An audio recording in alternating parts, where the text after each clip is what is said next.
Irish Senator Regina Doherty says that there are 9 genders and that women shouldn't worry about biological males in women's changing rooms. Let's see if we can try to follow the logic here, shall we? This is Ben Scallon and you're watching Gript Media.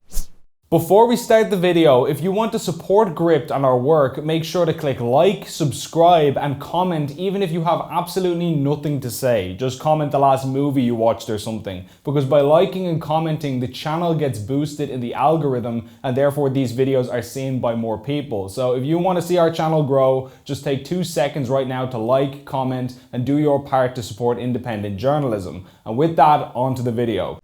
When you were growing up, you probably only remember hearing about 2 genders, namely male and female. That was the established norm from the dawn of human history until around 5 minutes ago. But little did you know, at some point along the line, the mere 2 genders have grown to a whopping 9. Inflation is no joke, eh? This stunning revelation was announced this week by Gael Senator Regina Doherty while she was speaking in front of the Scottish Parliament. Generations ago, there were 2 genders.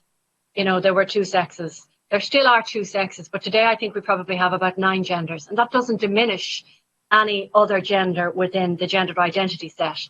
I think that's a conversation that we need to have with people, and it doesn't, particularly women, it doesn't make them more at risk. Note also that she says there are probably about 9 genders, so this is just a rough figure she's giving us, alright? It's ballpark, don't hold her to it or anything. The real number could be 8 or it could be 11. All she knows is it's a lot more than 2. Human biology isn't an exact science or anything. At this point, the question naturally arises though, what exactly are the 9 genders? We all know about male and female, of course, but that still leaves room for 7 others. And if you're ignorant of these things like me, you'd probably want to know what the rest are. It's almost like collecting Pokemon, you've got to catch them all. Unfortunately, after emailing Doherty's office asking for clarification on this point, we've yet to receive a reply, so at this stage your guess is as good as mine. In fact, we emailed every senator and TD in the Dáil, and the only ones who replied to us were some of the rural independents saying that there are 2 genders, male and female. So we're none the wiser as to the 9. We'll keep this article updated and illuminate you with a response if we ever get one.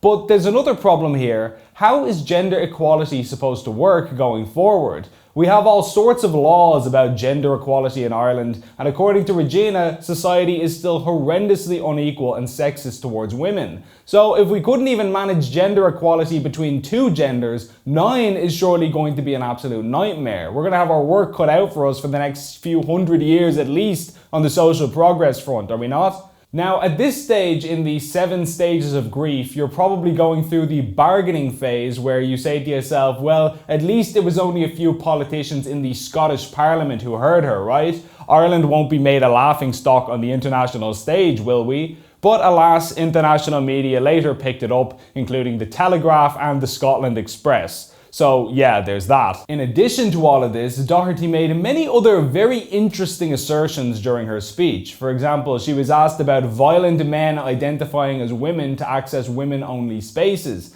And she replied that it wasn't a problem because men are already so violent towards women that they can attack women everywhere else and don't need to do it in changing rooms. Yes, that's what she said. Let's play the clip and see if you can follow the logic here. I think that the current language is around pregnant women, and we're proposing to change the language to pregnant people to be an all-encompassing terminology, the same way as you'd have chairperson as opposed to chairwoman, chairman, and nobody blinked an eye at it.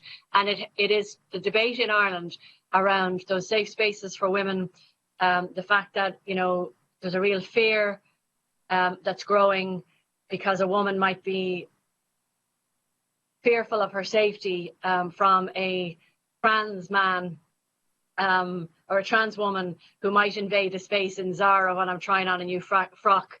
Whereas the debate is put distinctly separately that all women, and I don't mean this to be disrespectful to any of our male colleagues here today or my own colleagues, all women have safety issues with regard to male violence. And it's something that we talk about a lot. We talk about the domestic violence, we talk about coercive control. All of the changes that we've made to legislation in the last number of years are around the fact that male violence impacts society. And it doesn't just impact women, it impacts men, it impacts children. And we all recognise that, and we do our best to obviously try and mitigate that. But the notion that women now have to fear a man dressing up as a woman, getting a gender identity certificate so that he can threaten me in a dressing room, or if we ever did have single-sex toilets. I don't know if you have them in Scotland, but we certainly don't have them over here yet.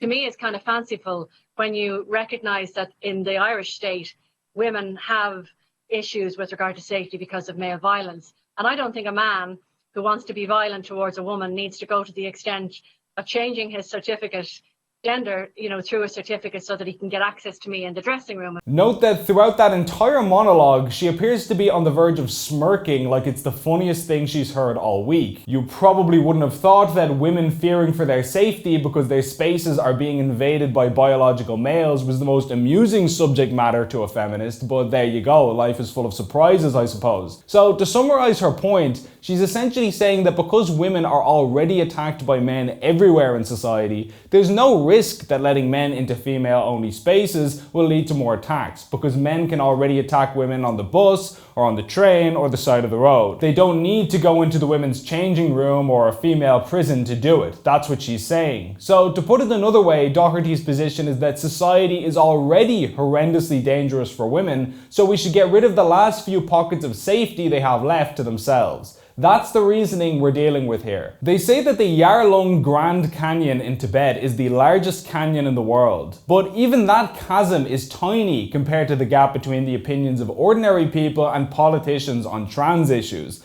The level of absolutely incoherent codswallop coming out of Leinster House at light speed is amazing, and it doesn't show any sign of slowing down in the foreseeable future. Please like and share this video, and if you enjoyed it, please consider signing up for a monthly donation via the link on screen to help us produce more content like this. Alternative media like Gript needs all the assistance it can get, and every donation goes a long way. As always, thanks for watching.